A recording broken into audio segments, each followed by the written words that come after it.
welcome back to Slothbox. I'm Lyndon Dixon, and as usual, this video is brought to you by the Excelsior Sporting Club. Today, we're joined by the man, Archie Sharp. Archie, how you getting on, mate? I'm very well, thank you, my friend. How are you? Yeah, I'm not too bad. The last time we spoke was in February, before your fight in May against FARRELL. Well, now you've had a few months to sit on it. How do you feel that night went? Yeah, 100%. Look, it was my first fight out of 10 months. It was a long time. First fight with Roy. So it was a lot to kind of, there's a lot to kind of do really, because you're under that pressure of wanting to impress Roy and put what I've been doing in the gym back into fight night. Do you know what I mean? So yeah, it was good. It was just nice to be back, though. To be honest with you, it was nice to be back. Nice to be back under the lights. Like I say, 10 months is a long time, really. It's not ideal, but yeah. So I watched the fight back the other day again, and yeah, I thought I boxed well. To be honest with you, very well. I hardly got hit. Just a couple of things that were just really tweaking on, but yeah, no, all good. Well, you mentioned having one of the GOATs of the game, Roy Jones Jr. in your corner. Tell me about what that was like. You said you felt maybe the pressure a little bit, trying to do things right for him, but what was that like having him in your corner? So yeah, that was obviously, look, you got a legend in your corner who's been teaching you and spending his time. He's been flying over. He's flown over from America. Like, do you know what I mean? He's a lot to it for him to be in the corner. And to be fair, once I got in that ring, the pressure just went. It was mad. It was like having him in the corner was something completely a new experience. Where it actually relaxed me and made me box even better, really, because he encourages my sort of style. You know, where some trainers in the past have kind of told me to tone it down and get more textbook style, where Roy is just like, no, just go and enjoy yourself, mate, have fun. And that's exactly what I went and done. Look, I'm highly ranked in the world. So like I spoke to him today actually, and I said it's crazy because we're so highly ranked in the world, ready for world title fights, and I'm still, do you know what I mean? Like I feel like new things, you know what I mean? I feel like a beginner again. Well, you tweeted last night, I've got it here actually. You said 28 years young, pro for 8 years, 23-0, and the journey's just began. Do you feel now's the time to kick on? Like, it feels like, just hearing from you now, you and Roy seems like a great match. Do you feel like now's the time to really push on and show people what you're about? Yeah, for sure. We had a conversation today, and we just said, look, God's plan, mate. Like everything's kind of happened for a reason. These big fights are now coming. Big fights are happening, and yeah, it's great because now we're a team. We've gelled really well with Richard and Ian Weaver as well. We've all kind of gelled really good as a team, and I think yeah, it's just been. Just like I say, it's perfect timing. Now we kick on and actually go and win some big fights, world titles, and I think, yeah, that's what I needed. So, like I said, I've always been ready. I've been calling these names out for a long time because I've always believed in my ability. But now, obviously, having the great behind you and teaching me how to look at the game in a different perspective, it's brilliant. Well, talk to me a little bit about what's in the pipeline. Like, you last fought in May, but what's next? When can we see you back out in the ring? Hopefully ASAP. There was a date for September, but I'm not too sure that's going ahead now. So what I'm going to do is I'm talking to the team as we speak.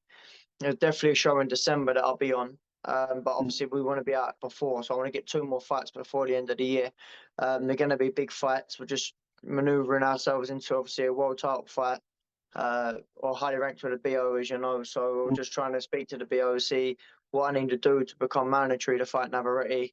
That's my plan.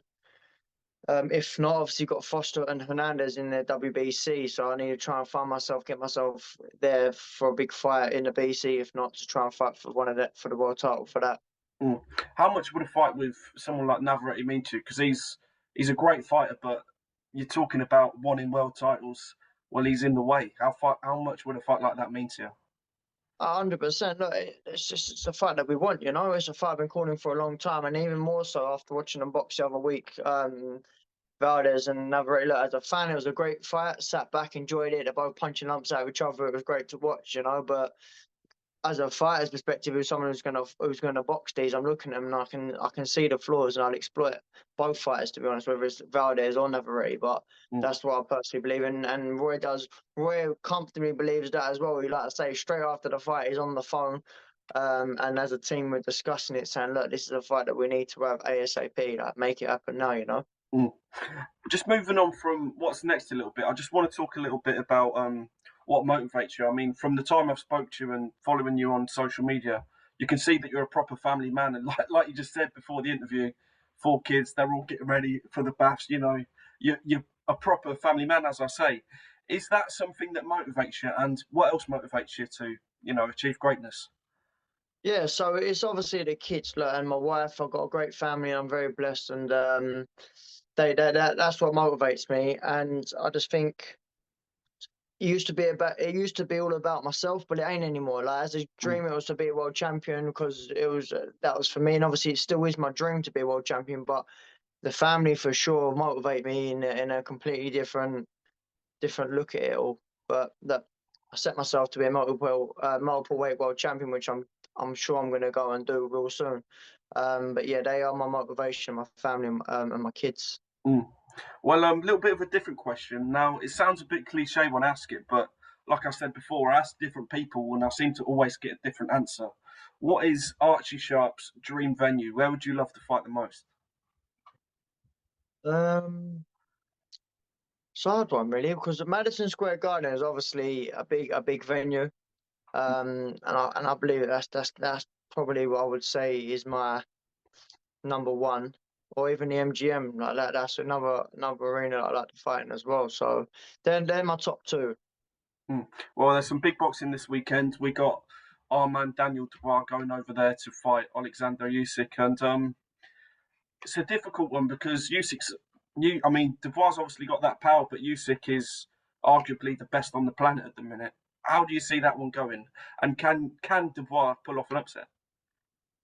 Listen, there's obviously a Brit that's going over there to go and fight Usyk, but I don't want to take anything away from him, because they're only heavyweights, and he's definitely a powerful fighter. He's got a powerful punch, Daniel Dubois, but I don't think, uh, unless they obviously know something I don't know, but from what I've seen so far, I don't think there's anything that's going to cause Alexander Usyk any problems. Mm, That's just my personal opinion. Um, and I think it's going to be a big win for Usyk. mm. Well, last question, mate. As usual, it's always a pleasure to chat with you. But just talk to me about where you see yourself come the end of the year. It's Christmas time. You're with a family. What have you hopefully done come the end of this year, mate? Ideally, I've had this world title fight I've been banging on about for the last God knows how many years. I've been highly ranked in the WBO. I'm still not getting answers, because they say about to fight someone in the top 15. So this time last year, I was in the conversations of fighting fella from, I think he's from Africa. He's number 15, Wahab, his name. That was a fight that we looked at, agreed to, said no problem. I fight obviously Valdez, Shakur, all of these fighters I've agreed to myself to fight, and I was supposed to fight Liam Wilson for a final eliminator. I got overturned, and for some reason they let him fight Navarrete before myself, which still to this day, after speaking to the WBO, no one's come back with a straight answer and said the reason why. So I'm just sitting here. Albert Bell was another fighter who was obviously a great unbeaten fighter in the top, in the rankings, who's below me, and for some reason that fight ain't made either. So I'm hoping that they just give me the fights that I want, that I'm screaming for, Mm, and I'm just gonna go on and win my world title. So that is the plan. But boxing, politics, and you've seen how my career has been in the last couple of years. It's been a bit of a roller coaster. So look, I'm just grateful that I'm in the sport. I'm able to fight. I'm able to be active, hopefully this year. And yeah, that's the main thing, mate. Just being active. I'm only 28. Like I say, I'm only 28. I've got years left in the sport. The boxing is with the nutrition and how things are these days, mate. Things fighters go on a lot longer. And you look at Terence Crawford, and he's what, 35? Do you know what I mean? And he's yeah, still doing big things in the sport. So age is really just a number. I look after myself. I dedicate myself to the sport. I don't blow up overweight. So like I said, I've got a hell of a long time still left in the sport. exactly. And yeah, just enjoying the ride, mate. Enjoying the trust in the process, enjoying it all, and just being grateful all the time that I can be in the sport. Mm. Well, mate, like I said, it is always a pleasure to chat. I've been Lyndon Dixon. It's been Archie Sharp, and we will see you on the next one. No, God bless you, my friend. Thank you very Cheers. much.